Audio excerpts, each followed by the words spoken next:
Muy buen día a todos. Ante todo, quería agradecer a Socimano el haberme invitado a estar con ustedes en este espectacular Congreso Nacional para hablarles de cómo podemos reparar el complejo fibrocartílago triangular sin tener que usar implantes.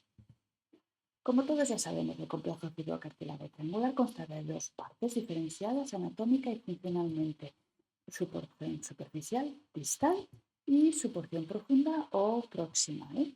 Por ello, veremos cómo reparamos sin implantes primero la porción superficial, luego la porción profunda.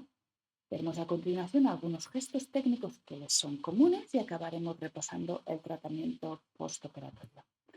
Empecemos con el tratamiento sin implantes de la porción superficial del complejo fibrocartílago triangular. Su desinserción periférica se etiqueta como lesión clase 1 de la clasificación de H-IWAS y su tratamiento es su reinserción a la cápsula sana cúbito-carpiana.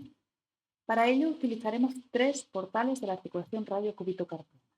Primero, introduciremos la óptica por el portal 3-4 y el gancho palpador por el portal 6R y localizaremos exactamente la lesión, y de esta forma podremos decidir si es mejor abordarla por el portal 6R o por el portal 6U, teniendo siempre en cuenta que si requerimos usar el portal 6U, debemos tener siempre presente que en este área se halla en riesgo la rama sensitiva dorsal del nervio ulnar y que, tal como ya publicamos en el año 2014, para minimizar el riesgo de su lesión, el portal debe ser establecido con el antebrazo, la muñeca y la mano en supinación y, a poder ser, con algo de flexión de muñeca. El primer paso para el tratamiento es el desbridamiento de todo el tejido cicatricial de dentro y de alrededor de la lesión, para promover el sangrado de los bordes que lleven a una correcta cicatrización biológica de la misma tras nuestra reparación. Una vez hecho esto, procedemos a realizar una incisión cutánea de 1 centímetro sobre las áreas de los portales 6R o 6U, según hayamos escogido, sin abrir la cápsula articular, y esto es importante. Introduciremos una primera aguja portahilos dentro de la incisión, atravesando la zona de cápsula sana en dirección distal y radial, a fin de atravesar el disco articular y salir en el espacio cúbito-carpiano a unos 3 milímetros del margen radial de la lesión que queremos reparar, y esta primera aguja contendrá un bucle de hilo.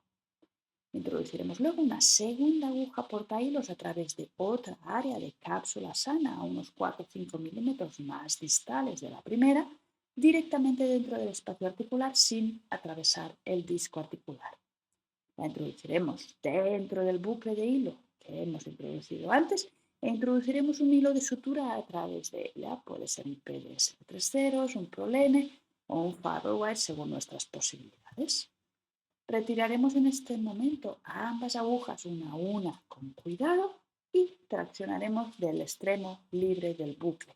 Y de esta forma simple recuperaremos ambos extremos de nuestro hilo de sutura a nivel extracapsular y podremos aponer cápsula sana con la periferia del disco y coaptar la lesión y retensar el disco, tal como vemos en este vídeo de una lesión periférica tratada a través de la zona dorsal.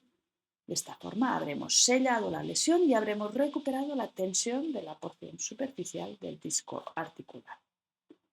Tres aspectos técnicos son importantes. El primero es que, si la lesión es extensa, debiéramos realizar 2 puntos de sutura, uno a nivel de cada ligamento radiocubital distal. El segundo es que debemos evitar el colapso con la sutura del receso preestiloideo, que tiene una importante función durante la pronosupinación del antebrazo. El tercero es que, si la lesión desinserta la vaina propia del músculo extensor carpio ulnaris del disco articular, nuestro punto de reanclaje periférico debe siempre reparar esta zona para promover la estabilidad de la articulación radiocubital distal que condiciona este tendón. Veamos ahora cómo reparar la fobia del complejo fibrocartílago triangular sin implantes. Dos son las clases de lesión foveal. En la primera se asocia también una desinserción periférica superficial.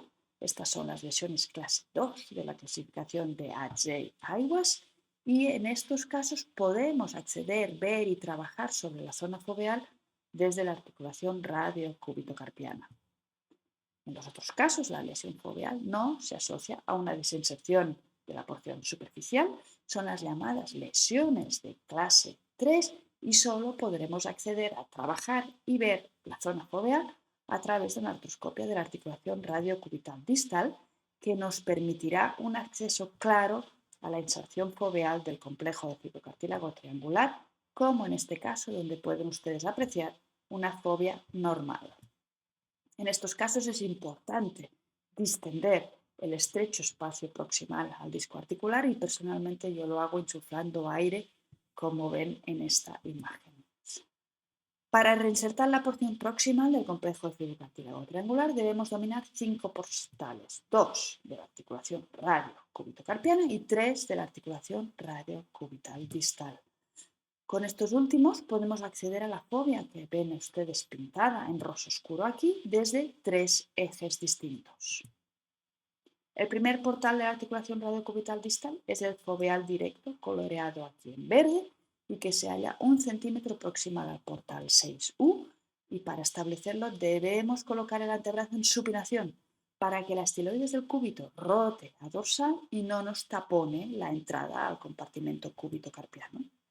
Además, esta supinación del antebrazo y de la muñeca alejará la rama sensitiva dorsal del nervio cubital del área del portal.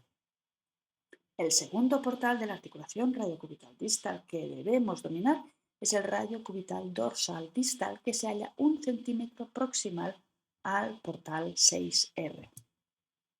Y por último, el tercer portal es el volar ulnar que se halla en el borde volar y ulnar del tendón distal del músculo flexor carpi ulnaris. Es un portal seguro, alejado tanto de la rama sensitiva dorsal del nervio ulnar como del propio paquete vasculonervioso ulnar. Para poder reinsertar los ligamentos radiocubitales distales a la fovea sin necesidad de utilizar implantes, debemos realizar una reinserción transósea con 2 túneles.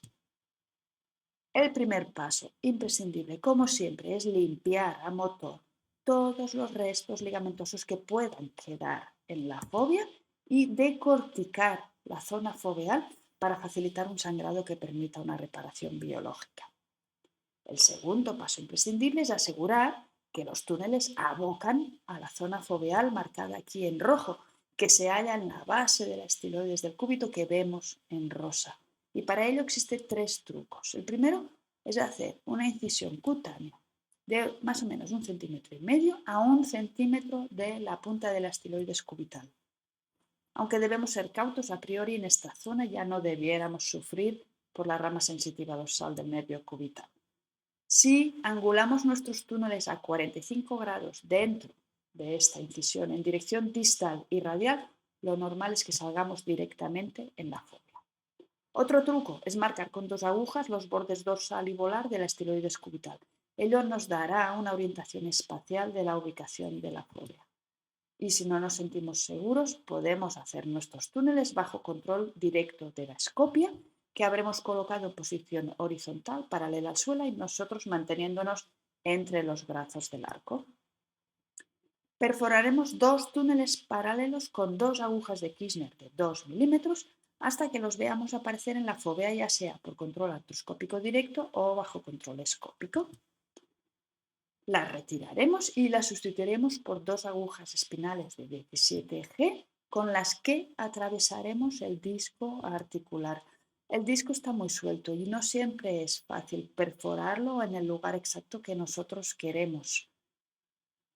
Por ello, es útil introducir un instrumento por el portal 6R para sujetarlo y ayudar a la salida de la aguja, y también es útil variar la prosopinación del antebrazo para modificar el punto de salida de la aguja sobre el disco. Por una aguja espinal introduciremos nuestro hilo y por la otra introduciremos un loop y extraeremos ambos conjuntamente al exterior a través del portal 6R. Introduciremos el hilo dentro del loop y traccionaremos del mismo desde la incisión cutánea del cúbito. De esta forma habremos obtenido un punto colchonero horizontal sobre la superficie distal del disco articular que podremos anudar fácilmente sobre la cortical de la diáfisis del cúbito. Tanto si reparamos la porción distal como la proximal del complejo fibrocartílago triangular, debemos tener en cuenta 6 aspectos técnicos importantes. El primero es que siempre que trabajemos en el margen ulnar del compartimento cúbito-carpiano, deberemos cerciorarnos de que mantenemos el antebrazo en supinación para facilitar la entrada a la articulación y proteger la rama sensitiva dorsal del nervio cubital. El segundo es que debemos dominar los portales volares, tanto de la articulación cúbito-carpiana como de la radiocubital distal. El concepto de caja de dichas articulaciones nos exige muy a menudo mirar o instrumentar desde volar. El tercero es que sin sangrado no hay reparación biológica y desbridar las lesiones antes de su reparación es absolutamente imprescindible. Y si el sangrado no es posible debido a desvitalización tisular, intentar una reparación es absolutamente inviable e ineficaz. El cuarto aspecto técnico importante es que antes de anudar nuestra reparación debemos asegurarnos de que el antebrazo se halle en pronosupinación neutra, para que de esta forma ambos ligamentos radiocubitales distales se hallen isodinámicamente tensados.